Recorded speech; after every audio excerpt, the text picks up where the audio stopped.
So, welcome to Albany County Direct. I'm your host, County Executive Daniel McCoy.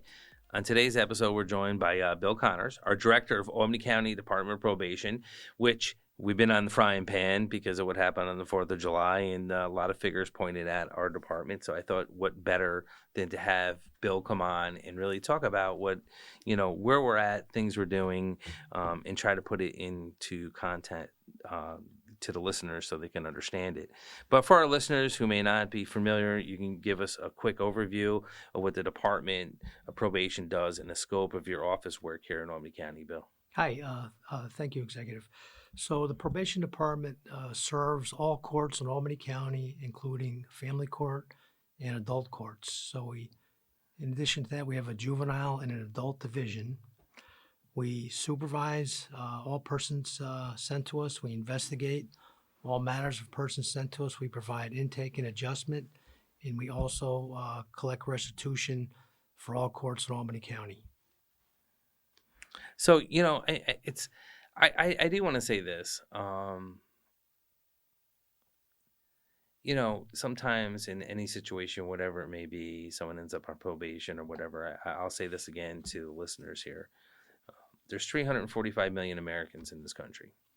If you look at India, there's probably 1.6 billion. China's like 1.2. I could go on and on from there. We incarcerate more than any other country in this great world of ours. It's not working. We need to change. And I know change is hard and we're not going to get it right. And, I know the state lawmakers have it at, the leaders of the Senate and Assembly want to get it right. And you change the law and you got to see if it works and you got to adjust it as we go. And some people said we've gone too far left. We got to come back. But again, what we were doing wasn't working. And I want to compliment your department. But first, I want to say to the listeners, first and foremost, this is state regulated. We have no say in what programs you're running, how the programs run, how we collect the money for Raise the Age. And we did a good hearing with Joanne Cunningham, chair of the legislature, Jeffrey Kuhn, who ran the meeting. All my departments came together and we talked about it. And you can go on our Facebook and you can look at it and you can see the different programs we offer and the stuff we do. But one thing I take a lot of pride in, I got to know Mayor de Blasio through COVID and we became friends. And I got telling them about the programs like Dress to Success. It took us 5 years and you got it done with the Department of Motor Vehicles to offer kids pre-licensing. That's the stuff we could go above and beyond and figure it out. And that's what your department does. You've been so much thinking outside the box, how we can deliver service. And it really breaks my heart. And I'll be honest, pisses me off that people point the finger at you and your probation people that are working hard out there every day and working within the law, which they dictate, and then figuring out, hey, we know we can do something and try something different, offering the GED program. And I remember some of my staff came to me and they go like, well, 35 people started it. And, I don't want to get in a graduation rate. I looked at them, I go, that's not a failure. That's 8 more people that now have their GED, 8 more people on probation now that can go out. I don't care. Of course, I want all 35 to graduate, but I don't care if one passed because you know what? That's one more person that we gave the building blocks for a better future, break the chain, break the cycle of this going on. And we say like in domestic violence, there's always a chain and you have to break that chain reaction. So to me, these are wins, that's a win. But I do want to say I can't build what you do, seeing the spike in youth violence across the state, in our own communities. What are the underlying factors you're seeing and how is probation stepping in? I know I just threw a lot out there because I have talked about other programs. And listen, we could talk for hours on this, but what would you just say quickly? So, much of this violence is attributed to the recent legislation of Raise the Age, which decreased adults to juveniles at age 16 and 17. Prior to the law, those persons were treated as adults, which they should not have been. They should have been treated as juveniles. But along with that brings many more issues, many more complications, many issues with family dynamics with these young persons who were in the past were aging out of the system in juveniles, who now have re-entered and bring many host of many issues to us, which we do our best to minimize and continue to push them forward towards success by removing them from what they were doing in the past. Yeah, which I think is great. It kind of gets into like, what I like this. We got some early interventions. I got ahead of myself, so I guess I should have stayed in my notes, as my press corps always says to me. They hate when they go off the cuff. But one of the things I take pride in, it was Tom Russell was my county attorney at the time. Now he's a Supreme Court judge, and we came up with Project Growth. And when we talked about like how can we get these kids before they touch juvie, before they go to juvenile detention center, working with the trades and all that. We started it. You jumped right in. Your department's pretty much running the whole thing. They are running it. I'm not going to say pretty much. Working with the unions and getting it out there. We talked about the, probation driver's license program, juvenile community accountability board, and et cetera. We could just continue to go on. And one of the things I want to say to listeners, and Bill's right, like, look, the law's not perfect. We need to fix it. But pointing fingers and screaming publicly is not going to get it done.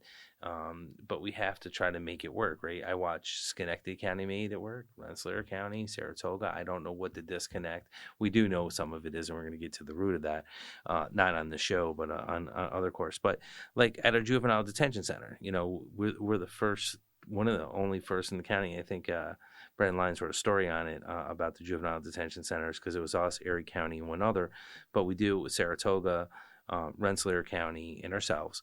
And we have a school district that was been teaching there since the beginning of time. When they did raise the age, they dropped out. They said these kids are adults. Their teachers were scared because these are grown people that tower and they're bigger and older.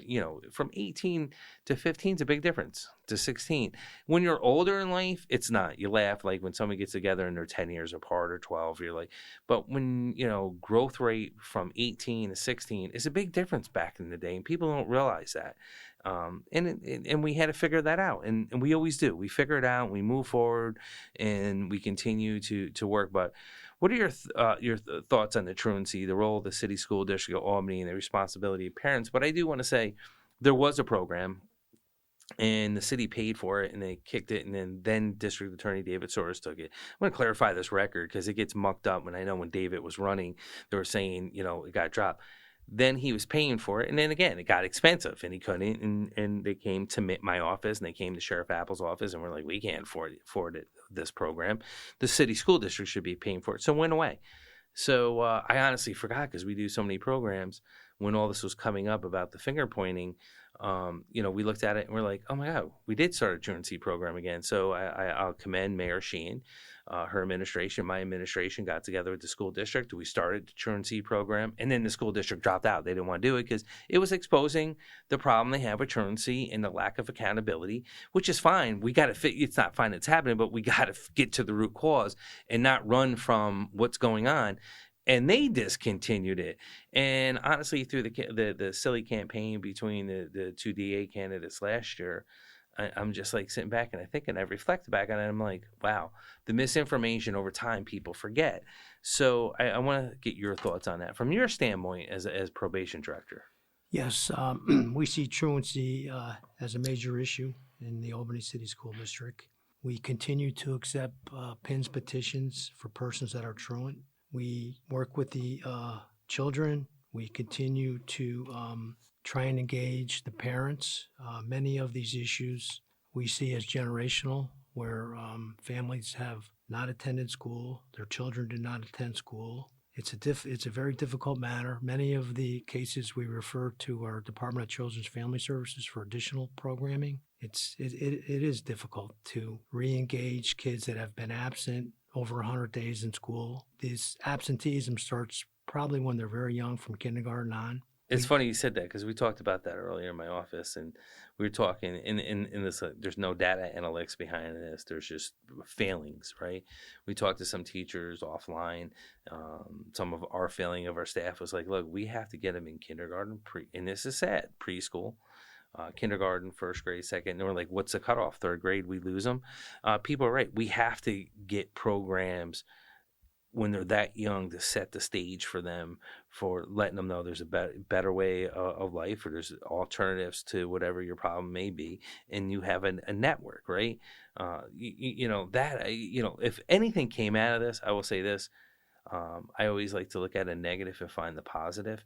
And I would say the positive thing out of all this and a waste of time and energy was that we did say, hey, we need to get into younger kids. And that was talking to your probation department, talking to you, talking to people in the community. And we're like, we're losing them after, and it's sad. I hate to say it, we're losing them after third grade. When Albany High built this hugest project in the country, the high school, which is now still being constructed, I believe, not even finished, overrun, but the biggest high school in the country and most expensive. I fought against it. And I remember the unions pulling me in and arguing with me. And I said, hey, listen, you live in Clifton Park. You live in Saratoga. And that's fine. You live where you want. Don't tell me my kids went to Albany High. I graduated Albany High School. Don't tell me what I need and high school is going to change it. The outcome is not going to change it. And I'm going to forget this. There was a movie made about a principal in New Jersey, and it was the worst high school in New Jersey. And he turned it around, right? And that's what you can do here. And they said, we need teachers' aides in the classrooms. These teachers need an aide or two to help them with students, to help with students falling behind. A school's not, just because you walk into a brand new building, it's fresh and it looks great, it's not going to change the outcome. But having the support mechanisms or doing night classes for parents to teach them how to read to their kids, how to read themselves, or how to help them with homework, that's a win situation. So not a new building's going to do that.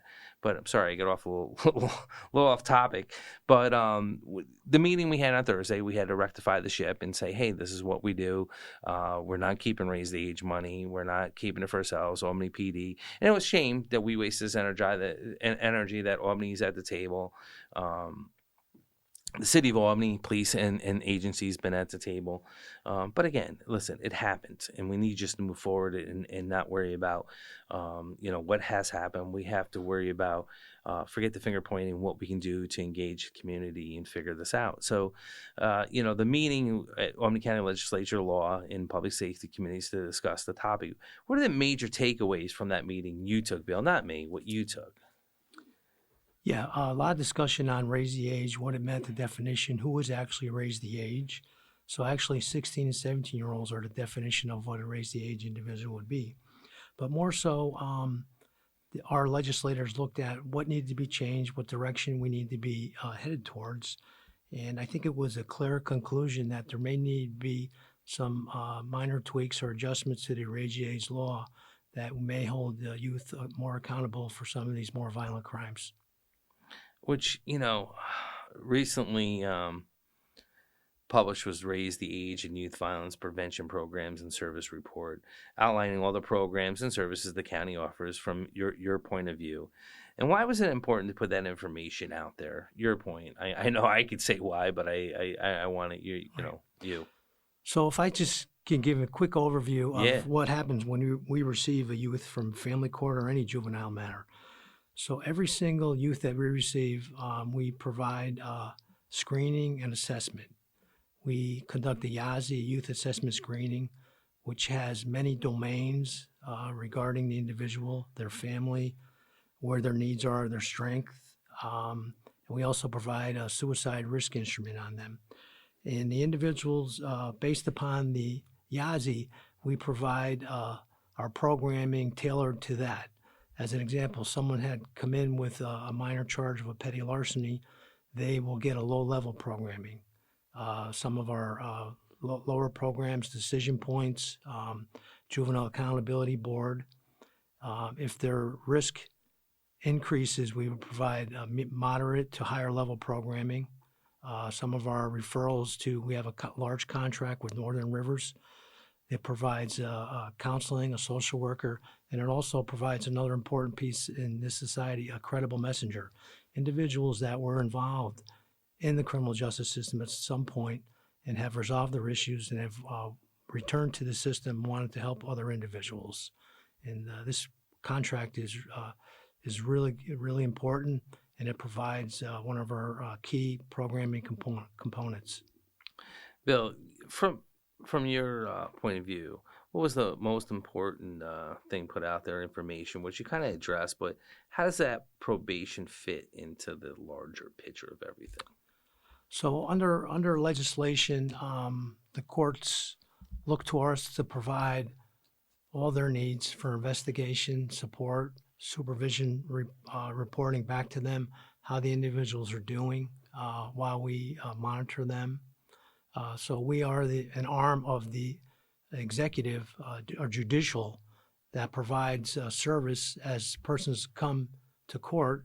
The court looks to us to provide services of engagement, family engagement, individual counseling, restitution, and all that goes into the supervision plan that we provide to the individual and their family. We meet with them, we review everything. Everything's out in the open. The individuals know what they need to do. Their family knows what needs to happen for them to be successful. And we continue to work with them and their family to continue to engage them even when they're not interested. And and I like that. And I want to say to the listeners, please go to our website, go to our Facebook. You'll see the meeting. It was posted. The link you can watch the video. We put up all the data there of all the programs that we run in the county. Everything that we do in the city. Why programs change, because obviously the person we engage with no longer is doing that mission, or they go out of business, or they just can't do that mission, and we move on. And we're always adjusting and pivoting because every generation's different. We grew up in teen centers, and teen centers, kids aren't going there to play pool or ping pong or whatever it was back in our day. They want a different type of teen center. So we have to change. The county, or everyone has to realize that, hey, every generation's different. Every program that might have worked for these 10 kids might not work for that one. And we got to find that one program for that kid. And that's what I love about your department, Bill, the passion from you, from Lori, from the workers that are out there. And I honestly took it to heart. Because I'm a politician, and I say this: I'm fair game. For people to pick on me, say my nose is big, my forehead's oily, I don't look as fat today in person. I just chuckle and I go with it. But what I do get mad about is when people attack my departments, or they attack the men and women that have to go out there and do this. It's not an easy job for your people. They don't want to lock people up. They don't want to chase people down.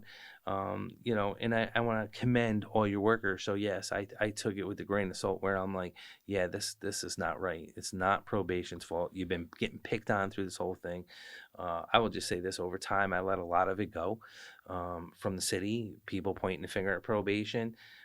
Do your homework, find out what has happened. And the tragedy through this whole thing is 10 lives changed. One, unfortunately, we lost a life, right? People got displaced from a fire. We're not even talking about the people that got trampled, the people that were scared out of their mind that ran out of there. What happened to people running from that place, and the drama and the PTSD they're going to take away from that. This impact is not a ripple effect of the city of Albany. We know the city is doing good, and we're doing extraordinary things, but that's what people say.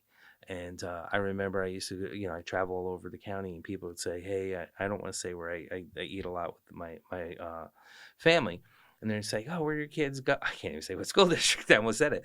Where your kids go? And I'm like, oh. And then they go, oh, that Albany High, it's so terrible, the image. And then I'd be like, yeah, my kids go there. And they're like, what? And I'm like, yeah. And they go, we didn't mean that. That they see a snippet on the news or a bad story, and there's a lot of kids that go through that building every day that do extraordinary things when they graduate and move on. I remember when they were Hall of Fame, they asked me to do it for football. And I'm like, okay, first of all, I wasn't that good of a football player. I said, you're doing it because I'm county executive, right? But I go, why don't you do one for kids that graduated and did extraordinary things, or just went on to college or did something like that? Let's recognize for academics. Let's recognize for extraordinary things. Not because, and I'm not taking away from sports. Trust me, love my sports. But I'm just saying, let's change the narrative. And the same thing here. So I do want to thank you for being on board. I know I could go on for forever on this topic. To listeners out there, if you have any better ideas, please, we're engaging. I did watch a thing on Power and Politics, and I will just say this: I know the passion's there for all these groups, for the people that participate in that. Some of them, and I know they're heated at the city, not so much the county, thank goodness.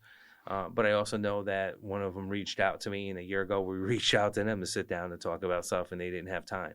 So, but we're there. Our door's open. Our door is always open. We're there to listen. We're there to help. And you tell me what works in your community. I want to get into these programs, and we're going to be reaching out to them for individuals. But final word, Bill. What would you say about probation or anything altogether? A probation officer's job is extremely difficult. Changing behavior is even more difficult of individuals that we receive. If we can change one life going forward, we're successful. Imagine one life, if we can move that person in a positive path where it would lessen the risk of death, injury, shooting, homicide, engagement in criminal activity, where then he would continue to have a successful life. It's a positive impact. And that's what we try to do. It is. When we did the Project Growth and all that stuff, I remember people say you're paying them $500 to finish this program. And they go, why would you give them money? They should be in jail. And I'm like, oh, no. They end up paying back restitution to the grandma, if that, or their mom or dad or whoever they're living with has to pay back the damages for their bad behavior. There's nothing like watching a kid learn a trade, have an opportunity and say, what do you mean I got to give them money? That's my money. And it's okay when it's someone else's money, but now you're talking money. They go, I earned that. So when you look at that point of view, and you're not only just teaching them the value of money, but the value of a bad decision. But we say this all the time, you can't let this define you. People are going to make mistakes. Don't let it define you. I say, people that are on probation, you did your time, you come off, you paid your time back to society. Now it's time to move on, and that's not who you are. People need to, we say in this society that we forgive, but do we really? And at the end of the day, it's like, there's so many people out there could have extraordinary opportunities if someone gave them that opportunity. So just a quick point, we're going to start summer Project Growth in a couple weeks. We have up to 10 youth, and we'll be building picnic tables at Anley Park, Anley Lake up by the airport. And we're really looking forward to that, giving these individuals an opportunity to be out, to work with probation staff, workers from Recreation, Department of General Services will be there with us. It's going to be a great opportunity, and we're really looking forward to our summer Project Growth. No, and listen, we could go on forever, and I agree 100% with you. People should go out and take advantage of it. And the good thing is showing these kids there's a whole community, a whole world out there. And you know what? Being a painter, carpenter, electrician, bricklayer, whatever it may be, drywall, there's so much carpenter, operating engineers, there's laborers, there's so much you can do out there that, you can go learn a great skill set and change your life for the good. And that's what it's about. So I want to say thank you for everything that you do. And people for listening at home, you're interested in reviewing the Raised Age and Youth Violence Prevention Programs and Service Report. Like I said, visit the link in our episode in the description. Also go to our Facebook and our other accounts, and you can see it there. Also, make sure to be checking out our other episodes on Spotify or Apple Podcasts and subscribe, so you never miss an update like this. As exciting as Bill, you are very exciting, dude. I gotta say this, but you're so quiet. I like to bust your chops, but you do have a lot of passion. You're one of them guys. I say this. I always say this to people, and I say this to people all the time. Words are words. I'm sick of words. I'm a politician. I could give you BS words all day long. Actions are louder than words. You're a man of action. I love people that are action. I'm like, hey, listen, I don't have to tell you anything. I'm just going to prove it. Go ahead. I'm going to give you one more minute because that's what you want. If anyone is interested in becoming a probation officer, please go to the Albany County website. We do have a few openings, and we're accepting resumes. Thank you very much, Executive. Thank you, Bill, for the exciting half hour, 20 minutes we were on this. But no, in all seriousness, thank you to everyone for listening.